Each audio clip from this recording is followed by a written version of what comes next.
Some of you may have seen videos showing how you can trigger a secret level select on Sonic 3D just by wiggling or hitting the cartridge like this. This is something I never intended or programmed, but I'll try and explain why it happens.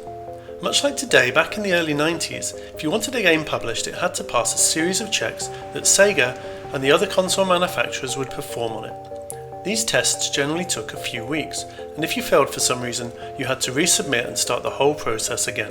One of the hardest tests was that the game should never crash, and it would be left running for days at a time to test for this.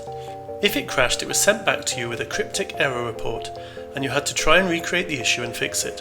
While I was programming Mickey Mania, I tried to think of any possible bug and wrote error messaging code if anything untoward happened during gameplay. In debug mode, this message would appear, and so I'd know what had gone wrong.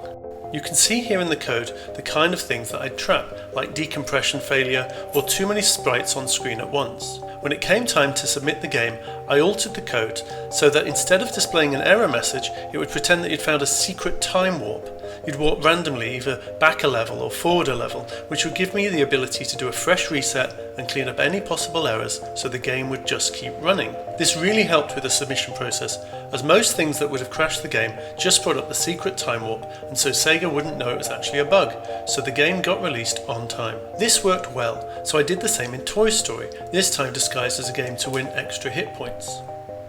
For Sonic 3D, I thought of something that would take it to the next level. The 68000 processor has a built-in system to trap processor errors, part of something called a vector table. You used it for things like setting up the vertical blank interrupt to allow your game to sync to 60 frames a second and so on.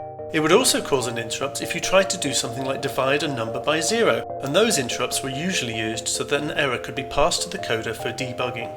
But, I thought, why not point all these interrupts at the level select code? That way, if I'd miss anything that would normally crash the game, like an invalid maths operation for example, then instead of crashing, the level select would appear and we'd breeze through Sega's submission process. And it worked, and we did. It was only some years later that I began to see video of people claiming to have found a secret level select by wobbling their cartridge. At first I was confused until I realised that by wiggling the cartridge, they were breaking the connection between the cartridge and the console, causing the processor to throw up who knows what kind of error. And of course I trapped any and all errors and sent them off to the level select code. So that's why if you wobble the Sonic 3D cartridge, you'll get a level select screen. I hope that made sense, and I'll see you next time.